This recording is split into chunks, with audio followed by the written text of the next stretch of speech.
At narito na naman ang mainit na balita mula sa mundo ng politika. Sa isang nakakagulat na pahayag, inanunsyo umano ni Senadora Amy Marcos ang pagkakadiskubre niya sa isang umano'y warrant of arrest na dawit ang pangalan ni Senate President Tito Soto.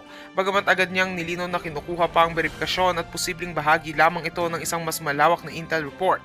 Ayon sa kanya, mahalagang may paliwanag sa publiko ang anumang dokumentong may kaugnayan sa pambansang seguridad, lalo na kung may lumulutang na sensitibong impormasyon. Samantala, sa kaparehong oras ng anunsyo, si Senador Rodante Marcoleta ay biglang nagpakita ng umano'y mga suportang ebidensya na ayon sa kanya ay maaaring mag-uugnay sa pinagmula ng naturang dokumento. Binanggit ni Marcoleta na oras na para imbestigahan kung saan nagmula ang kumakalat na impormasyon upang matukoy kung ito ba ay peke, manipulated o bahagi ng maling kampanya laban sa mga opisyal ng pamahalaan. Dahil dito, ilang eksperto sa batas at seguridad ang nanawagan ng maingat na paghawak sa issue. Binigyang diin nila na walang opisyal na kumpirmasyon mula sa korte o anumang otoridad tungkol sa sinasabing warrant at maaaring magdulot ng kalituhan kung hindi dadaan sa wastong beripikasyon. Pinayuhan nila ang publiko na huwag munang maniwala sa kumakalat na espekulasyon online. Sa kasalukuyan, parehong kampo ni Marcos, Soto at Marcoleta ay nagsabing bukas sila sa formal na imbestigasyon upang malinawan ang naturang dokumento. Patuloy namang inaabangan ng sambayanan ang mga susunod pang pahayag, lalo't mas umiinit ang tensyon sa politika habang dumarami ang mga sumisirit na kontrobersiyang kailangan pang beripikahin. At yan nga ang mabalita ang ating pagkakatutukan, at kung bago ka pa lamang sa aking channel ay huwag kakalimutang mag-like, share and subscribe para updated ka sa mga bagong balita dito sa Tatak Pinas.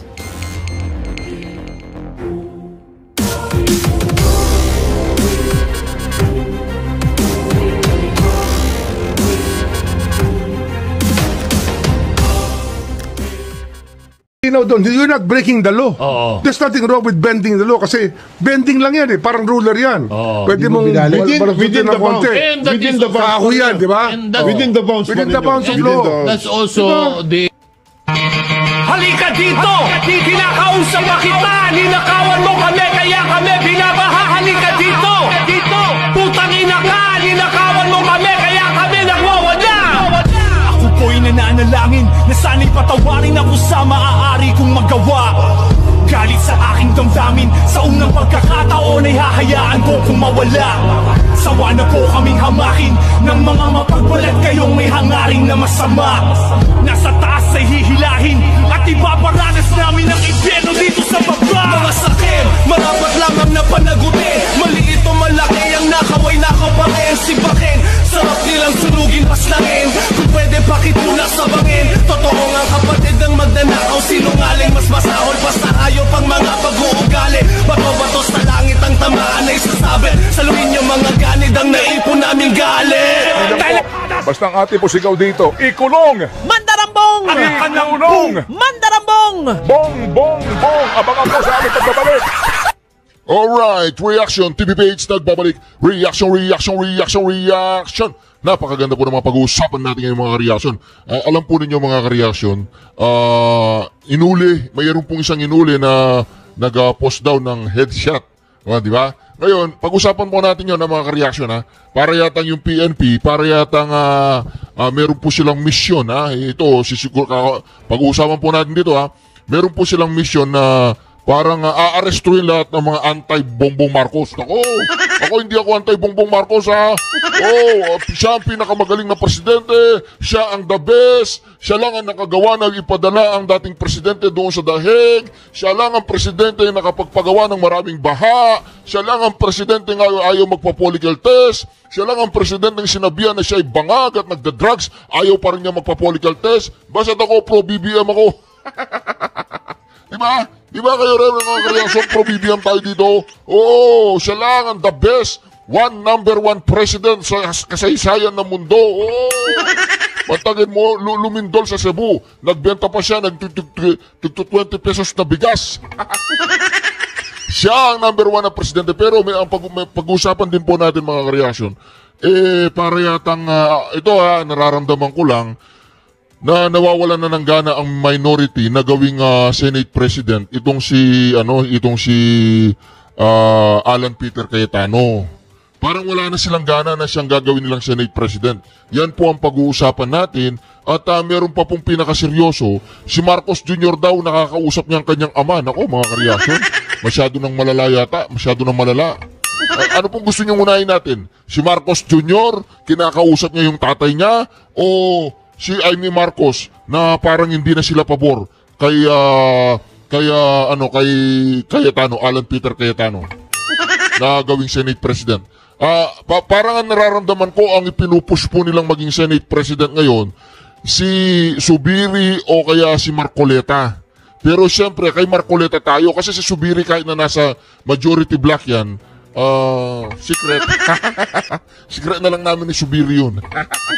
Pero mga ka-reaction, umpisan muna natin dito kay Amy Marcos ha. Dito kay Amy Marcos. Meron siya sinabi dito ito ha. Pakinggan po ninyo to.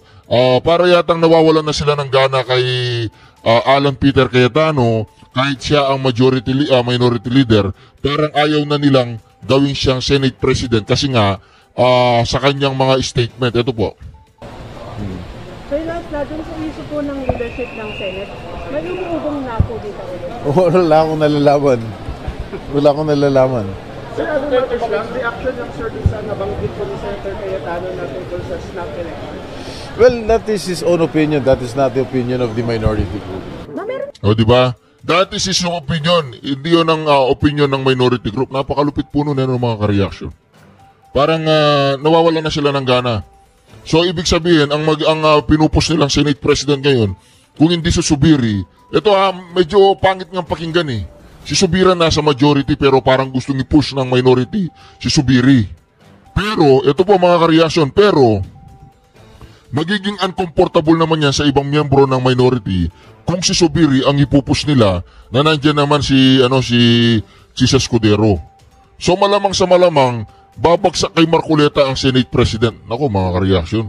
Ito po, pakinggan po ninyo. Pag-aralan ninyo yung dalawang senador na to. O di ba sabi niya kanina, hindi naman yun ang statement ng minority. Sarili niya yun, di ba? Yung sinabi niyang snap election. Ako hindi ako pabor doon sa snap election eh. Kasi sabi niya, pag-resign lahat hindi ako pabor doon. Nakikita kung sino yung dapat na pumalit na Blue Ribbon Chairman. Ay, hindi ako nakikialam dyan. Minority lang ako. Ma'am, meron daw ugong na may kudeta ulit. Have you heard of that? May information po ba kayo about it? Lagi na lang. Lagi na lang. Pero ngayon kasi, hindi namin maintindihan ang liwaliwanag na napakaraming contractor sa Congress, napag-utusan ng speaker nila. Bakit bigla ang direksyon, laban na sa mga senador? Nakakapagtaka eh. Do you confirm na may... po ng kudeta, hindi po ba kayo kasama sa mga nabulungan na meron pong kudeta? Ay, chismosa ako, nakikinig ako sa lahat. Dati na akong marites ng Senado, nawala lang si Senator Binay. But you think better, ma'am, about sa Blue Ribbon, sorry, balik lang. You think better na nag-step down na lang si Senator Bin? Kasi nga may mga hindi raw happy. Hindi, yun ang kanyang desisyon, hindi akin. Wala naman akong sinasabing gano'n. May pangakalap ng pirma po ba ngayon para sa bagong SP? May ganun po bang nangyayari? Or ano po yung nakarating sa inyong information so? Wala, nabalitaan ko lang si Senator Alan na binibida nilang susunod na SP gusto mag-resign lahat eh. Iba naman ang sinasabi nun. Pagkatapos si Senator Mix na sinasabi rin nilang kandidato, wala naman dito, nasa Yukon kung saan. O diba? Parang nawalan po ng gana ang mga minority kay Alan Peter Cayetano nung sinabi niya mag-resign lahat at lahat ng mga incumbent hindi pwedeng tumakbo. Antay-Sara Duterte yun kung ganon. Kasi incumbent si Sara Duterte. Ako hindi rin ako masaya doon sa sinabi ni Alan Peter na mag-resign lahat. Ayaw ko yun eh. Diba? Snap election, president, tapos ang usapan. Diba? Huwag ka masyado magpakabayani na hindi pwedeng tumakbo yung mga incumbent. Para ako, nararamdaman ko lang kay Alan Peter, parang ayaw niya si Sara Duterte. Yun lang ang nararamdaman ko kay Alan Peter Cayetano. Kaya hindi ako fan ni Alan Peter Hindi ako fan. Malamang sa malamang mas gugustuhin ko pa si Zubiri kaysa kay Alan Peter. Ito mga ka-reaction Pasensya na po mga ka-reaction. Sariling opinion ko lang ito. Kasi ito, sinasabi nga ni Senator Amy Marcos, mas okay pa si Zubiri. Pakinggan po ninyo. Wala naman akong sinasabing gano'n. May pangangalap ng pirma po ba ngayon para sa Po? bagong SP? May ganun po bang nangyayari? Or ano po yung nakarating sa inyong information so? Wala, nabalitaan ko lang si Senator Alan na binibida nilang susunod na SP gusto mag-resign lahat Iba naman ang sinasabi nun. Pagkatapos si Senator Mix na sinasabi rin nilang kandidato, wala naman dito, nasa Yukon kung saan. Sino sila po, ma'am? Kung yan yung mga haka-haka, hindi ko masyadong naintindihan. Is the minority pushing for Senator Alan to be the next Senate President po? Si Senator Alan nga, iba yung posisyon Resignation ng lahat at snap election. So as far as you are concerned, sa minority po, walang ganong gathering of signatures or support? Sa minority, maraming hindi natutuwa, sigurado ako doon, at maraming umaasa na magbago ang direksyon ng Senado. Itong bangayan, itong bardagulan, hindi talaga angkop sa senador. Tulad ko, gusto ko lang magtrabaho. Kung titignan ninyo, yung sa 4 na committee report, sa 4 na bill na pumasa dyan sa Senado, sa plenaryo na umabot sa Senado, 3 sa 4 na yan ay akin. Kasi ang gusto ko talaga, sa kalagitnaan ng kaguluhan ng ating bansa, tuloy-tuloy ang trabaho dahil talagang napakarami ng problema natin kung bakit tayo nauwi sa pagtuturo, pagsisisi, pagbibintang. Maraming hindi natutuwa sa minority, sa leadership, sa current leadership po, ma'am. Sabi niyo po. Well, wala naman tinutukoy na personal. Sa Friday, ma'am, pwedeng mangyari po. Kasi hindi namin maintindihan kung saan nanggagaling itong direksyon na to. Utos ba? Kusa ba? Talagang parang linilin lang naman ang taong bayan.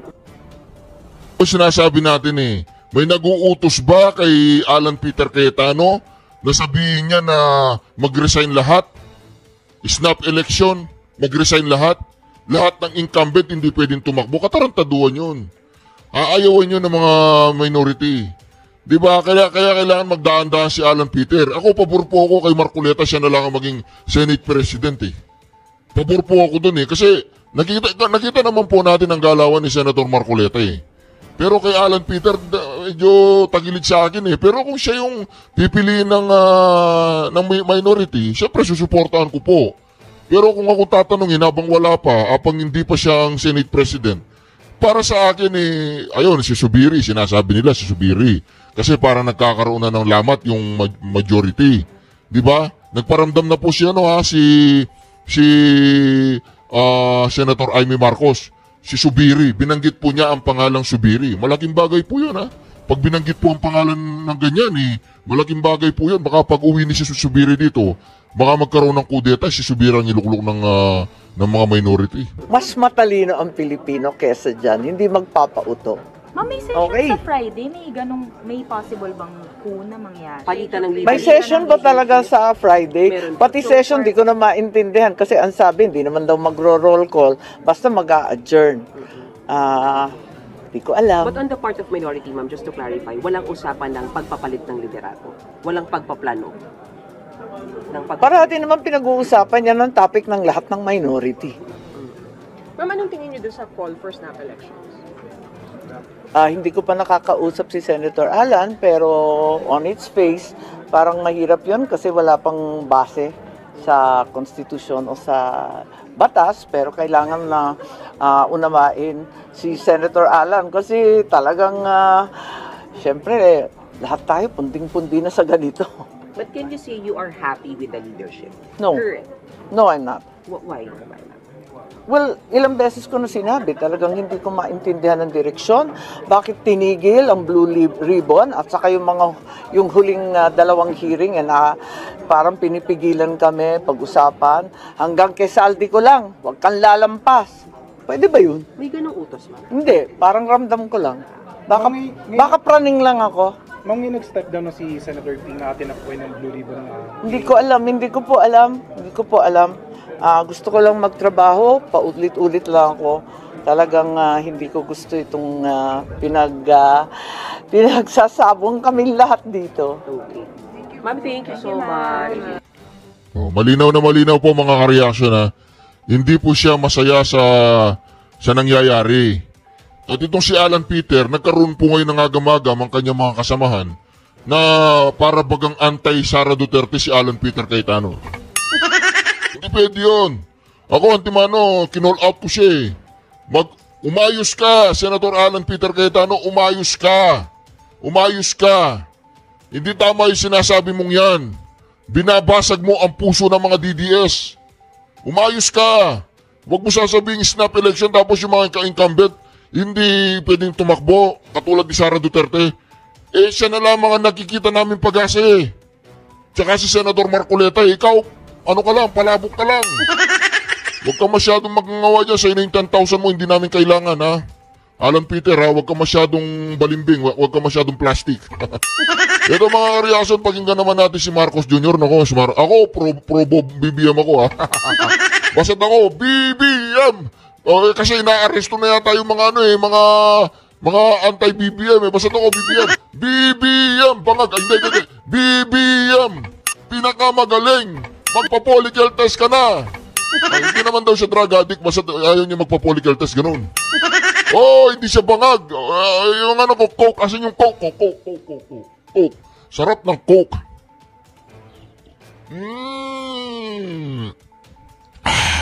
Gumuguhit yung coke. Alright, mga karyaso, pakinggan mo natin si Bongbong Marcos. Ako, nakakausap di umano niya yung kanyang tatay. I might creep people out, but I have long conversations with my father still. Okay. Sabi niya, I have long conversation with my father still. Kinakausap daw po yung tatay niya. Nako, mga kareaksyon, kinakausap niyo yung tatay niya. Ito, pakinggan po ninyo, ha? Conduct your own sit-down. Who would you have as your guest? Like this? Yeah. Just one person? Just one person, yeah. Who would you have as your guest? That you would... I might creep people out, but I have long conversations with my father still. Okay. I mean... diba? I might creep people out. Baka matakot yung mga tao sa sasabihin ko, sabi niya. Pero nagkakaroon pa ako ng mahabang conversation sa aking ama, diba? Tingnan po ninyo mga kareaksyon, tingnan ninyo. Tignan po ninyo, yan di ba? Anong itsura niyan? Wala lang, di ba? Di ba? Bangag lang naman, Ayan, di ba? Yan mga kareaksyon, di ba? Ano masasabi niyo dyan? Ano masasabi niyo mga kareaksyon? Pag ganyan ang nakikita niyo, ano masasabi niyo? Di ba? Yan yan, ang tinatawag nila dyan basta, alam niyo nang ibig sabihin, Tignan niyo, paano basta, di ba? Yan ang sinasabi ko, yung mga kareaksyon, basta't ako, pro-BBM ako, Pro-BBM ako, BBM! Tuloy! I think, what did my dad do? To conduct your own sit-down, who would you have as your guest? Like this? Yeah. Just one person? Just one person, yeah. Who would you have as your guest? That you would... I might creep people out, but I have long conversations with my father still. Okay. I mean, I think, what did my dad do? It was a similar situation that I saw my father in. And what did he do? Yes. And if I asked him, Dad, what am I supposed to do? What would he say? So that's because I'm in government and I'm president. Yeah. And he was president. Right. That's a treasure trove of good advice right there. I try to look back and sort of see what of what you know of him. Yeah. What would he say? Okay. How would he judge what you just did?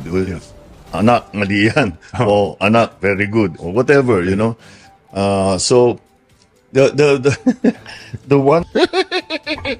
Kung nakakausap mo yung tatay mo, ibig sabihin, lahat ng ginagawa mo ngayon, ayon sa inyong usapan ng tatay mo. Pwede kayang ipatawag sa Blue Ribbon Committee yung tatay nito?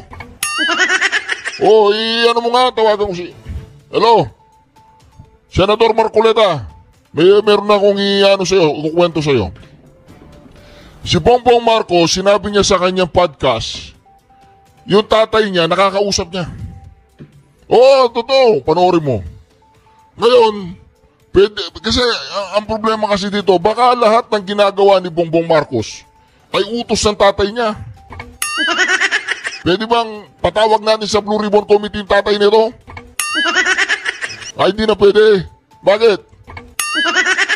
Guni-guni lang niya yun. Okay, bye. Wala po akong kausap doon. Maraming guni-guni si Bongbong Marcos. Kaya yung mga flood control, naging guni-guni lahat. Puro ghost. Nagkikipag-usap sa tatay niya. Ay, tatay niya, ghost na di ba? O ngayon, pati lahat naman flood control goes. Basta ako, pro-BBM ako ha. Kayo, basta pro-BBM tayo. Oo, pro-BBM. Nakakausap daw po yung tata niya. Okay, congratulations po Marcos. Magiging process, mali kailangan pa rin sa plenary. Hindi. Automatic yun eh. Yun ang maganda nun eh. We don't need to do that in plenary because Erwin is the vice chairman. Naku, namumroblema po ngayon si Wambol University. Namumroblema po mga kareaksyon. Wala po siyang ilalagay sa Wala siyang ilalagay sa... itong free tertiary... Sandali lang. Legarda, sandali lang. Wala siyang mailalagay sa Blue Ribbon Committee. Namumroblema po siya mga kareaksyon. Umaayaw. Walang gustong maging Blue Ribbon Committee chairman. Bakit? Nandiyan si Marcoleta eh. Mamaya natin ituloy ang problema ni Wambol. Dito muna tayo. So, itong free tertiary education ay nagsimula sa Senate Amendment na tinatawag ng iba ng insertion, pero hindi ko masasabing insertion. Well, we inserted it in the budget. Kasi pag sila amendment, pero pag ang mga minority, insertion. Tuloy natin ha. Kailangan, the same. Amendment, insertion, dagdag, whatever you call it. It's the same thing. Dahil tungkulin natin, ayon sa konstitusyon, ang siyasatin ang budget, bawasan, dagdagan, ilipat. At yan ang ating tungkulin. Hindi tayo magkaintindihan ngayon eh. Bakit pag grupo nila ang naglagay, insertion yon. Pag grupo nyo, amendment yon. Diba? So, sabi ko nga, nung bata ako, tinanong ko sa yaya ko, Yaya, bakit pagka nagkakasakit ako, sabi mo, hika? Bakit sa mga kaklase ko sa high school, asthma daw? Sabi nung yaya ko, kasi mayaman yung mga kaklase mo. Pag mahirap, hika yan. Pag mayaman, asthma yan. So, bakit kapag kasi Risa, amendment yan, hindi insertion. Pag iba, insertion yan. So how can we have a national dialogue kung ganon, di ba?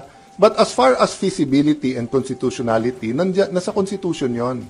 The only question for us is, are we willing to sacrifice? Now, if we're not, okay lang, let's move on. Wait lang, basahin ko nga to. Siyempre, pakinggan po natin si Erwin, nagagaling-galingan ng mga to eh. Sinasabi nila magaling sila ha.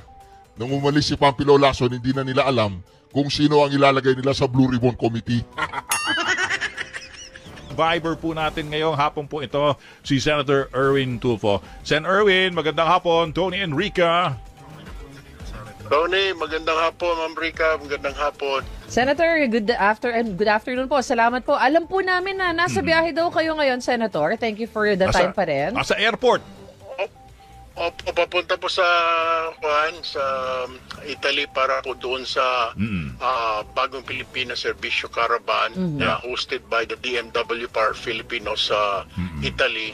And then may interparliamentary conference naman po sa Geneva few days later po, few days from now. Kailan balik nyo? Kailan ang uwi nyo, Sen Erwin? Mga October 20 po, October 20. October 20. Ay, nagkausap na kayo ni Tito Sen tungkol po dun sa pag-upo nyo muna bilang acting chairman. Opo. Actually, nag-usap po kami sa kanina at sabi niya na wala raw napili. Sabi ko, medyo mabigat po na responsibilidad yan. Sabi ko, for now, okay lang maging acting chairman tayo habang wala pa kayong napipili. Na I'm sure Sir Tol, marami namang mas magagaling pa dyan at mga veterano na mga senador. So ibig sabihin, you will give way kung sakaling may ibang interesadong umupo as chairman? Alam ko pong mas magagaling, siyempre. Sabihin mo, bobo ako. Ang hirap ang... Aminin mo na, bobo ako, hindi ko kaya. Kasi babaliin ko yung batas kamo. Huwag mo na paikot-ikutin ang kausap mo, Erwin. Sabihin mo, bobo ako, hindi ko kaya. Hindi ako lawyer.